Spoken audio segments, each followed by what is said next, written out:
8 weeks is all it takes to lose stubborn belly fat. In this video, I'm gonna show you the system that I use, and I'm gonna tell you what you should be doing week to week. And I've broken it down into 4 phases. And if you ask me, the 3rd phase, that's the one that most guys mess up, but in my opinion, it's the easiest one to do. So this video, it is not for those who want to be Mr. Olympia at the end of the 8 weeks. It's not for those who want to be a bodybuilder at the end of the 8 weeks.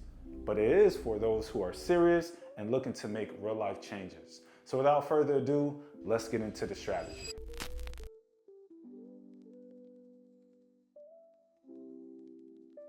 Could you imagine if you just locked in for 8 weeks? Imagine you finally locked in, and at the end of the 8 weeks, you're a completely different man. And I'm not just talking about physically, I'm talking about even how you carry and conduct yourself, others notice that you're different. I'm talking about you locked in so hard that your wife, when you walk by, and she notices there's something different about you. I'm talking about the kind of locking in that when you show up to work, your coworkers notice how you carry and conduct yourselves is because you locked in and you lost that stubborn belly fat. The kind of locking in that your kids look at you as a real life superhero. Week 1, I want you to track everything but change nothing. Wait, you're telling me to track my calories but don't clean up my diet? Yes, that's exactly what I'm telling you. Because week 1 is simply about building awareness and building a positive habit of consistency. Because let me tell you, oftentimes we may think that we're eating clean, but how do we know how many calories we're taking in? If we don't know how many calories we're taking in, no wonder why we may be still holding on to stubborn belly fat. Even if we are eating clean, we often have the tendency as men to start snacking on potato chips, M&Ms, oatmeal pies, you name it. We snack throughout the day, and those snacks, they add up over time. So if we don't know how many calories we're consuming, really, how are we even going about this process? We have to know how many calories we're consuming.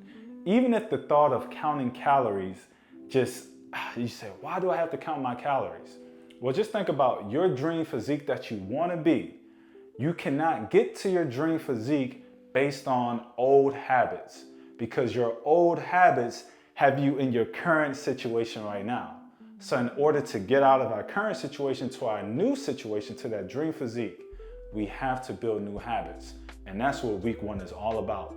Building the power of awareness, how many calories we're consuming, but 2, by tracking our food on a daily basis, that gives us consistency. Now week 2, now that we have that awareness, we have built the consistency, now this is where we make some adjustments. The easiest calorie counting hack that I found is you take your goal body weight and you take that number and you times it anywhere from 10 to 12. So you multiply it. And what that does, that gives us a range of calories, how many calories we should eat on a daily basis. So for example, if I want to weigh 200 pounds and I'm currently 250 pounds, I take my goal body weight because we want to eat for the person we want to become. We're not trying to eat for the person that we currently are. So we eat for the person we want to become, 200 pounds, multiply that anywhere from 10 to 12, and that's going to give us a range of either 2,000 calories or 2,200 calories that we can consume on a daily basis to put ourselves in a deficit to lose stubborn belly fat. Now, if you notice in week 1 that your calorie number is higher on a day-to-day basis, maybe you thought you were eating 2,500 calories, but after you started tracking your food for 7 days, you notice that it's probably about 36 to 4,000 calories. If that number is higher than your week 2 number that you calculated for your goal body weight, now you see that's the whole reason why you haven't been losing fat. We have to be in a deficit, so we make those adjustments. So week 2, make those adjustments, take your goal body weight, multiply it anywhere from 10 to 12, and that's gonna put you in a fat burning zone.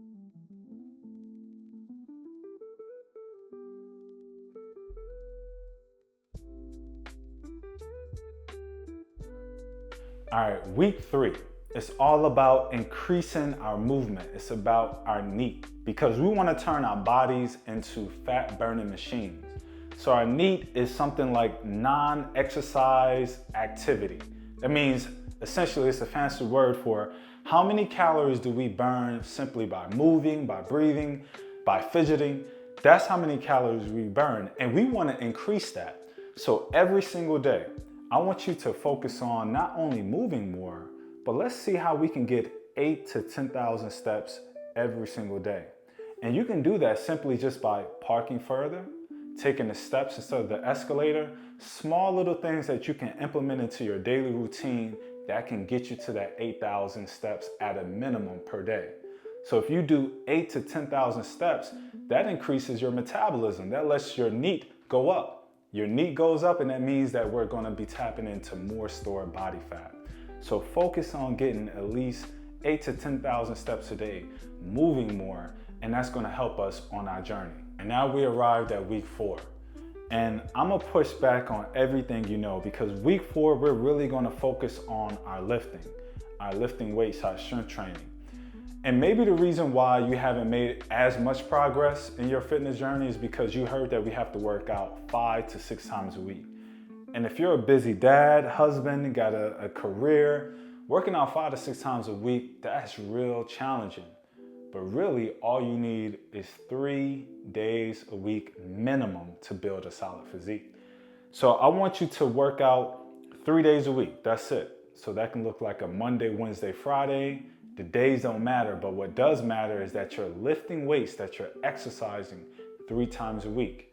So when you exercise, I want you to focus on compound movements. If you can do squats, you can do deadlifts, you can do rows, bench. Anything that's going to work multiple muscle groups at once, that's going to be your bread and butter. 3 days a week, 45 minutes, 60-minute workouts, you're in and you're out, and that's going to increase your fat burn as well.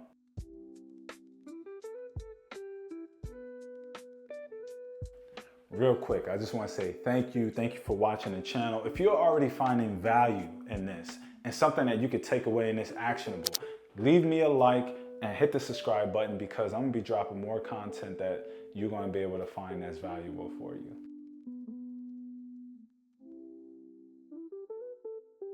All right, now we're moving into a different phase. Now, week 5, this is all about sleep.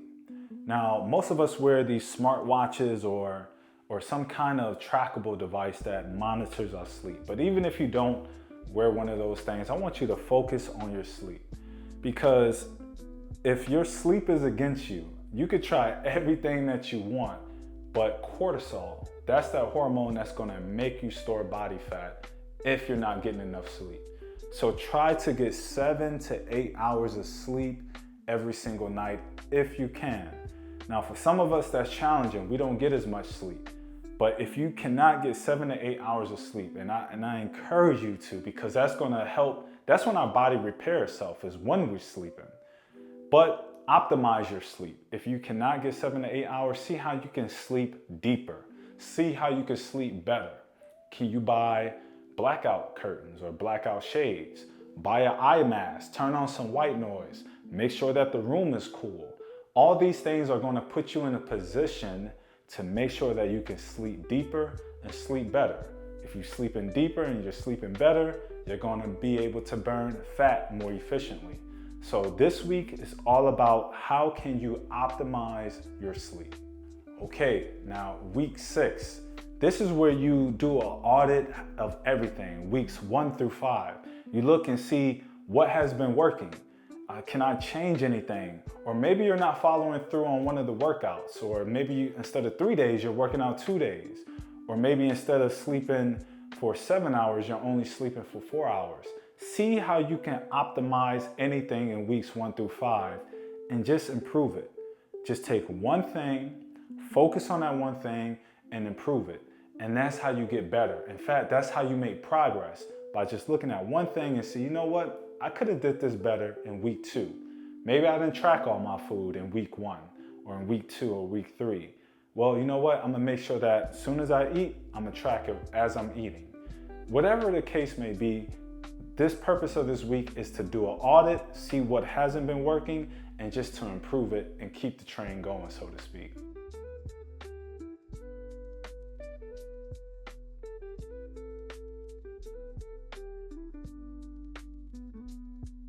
All right, welcome to week 7. This is where we make the push. Your body is pretty much adapted now. It's taken up a new routine. In fact, it's even built a new identity. But we're gonna push it. We're gonna see where can we add one additional task to our routine. So instead of 8,000 steps a day, if that's what we've been averaging, we're gonna add 1,000 additional steps. So now we're gonna aim for 9,000 steps a day at a bare minimum. Instead of doing 3 sets of incline bench, for example, we're gonna add one more to make it 4 sets of incline bench. See how you can add just one more to your routine. And I smile because we may think one is insignificant, but when you compound it like an investment account, those little daily increments, they add up over time. So see how we can push it in week 7, and in week 8 is gonna thank you. You're gonna thank yourself. All right, week 8, congratulations. This is not the finish line, but now you built a new baseline. In fact, we could say that you built a new identity. And by the end of week 8, if you stuck to the plan and you tracked your food and you stayed within your calories and you took your goal body weight and you multiply that anywhere from 10 to 12, I can assure you that you have lost stubborn belly fat. And it's probably somewhere between 15 pounds at a minimum, if not more pounds of body fat. I can assure you of that if you stuck with it. And now you see that, wow, I lost this much weight and made this much progress in only 8 weeks. What if I was just to lock in for 6 months? Now you can really see you can be ahead of the curve, so to speak. 8 weeks is all it takes to lose stubborn belly fat. But maybe you found that counting your calories was challenging. And if it is challenging for you, I'm gonna drop a video next week that shows an entire hack of how you can still lose belly fat without counting calories. So you wanna make sure that you wanna subscribe to the channel so you don't miss out on that video.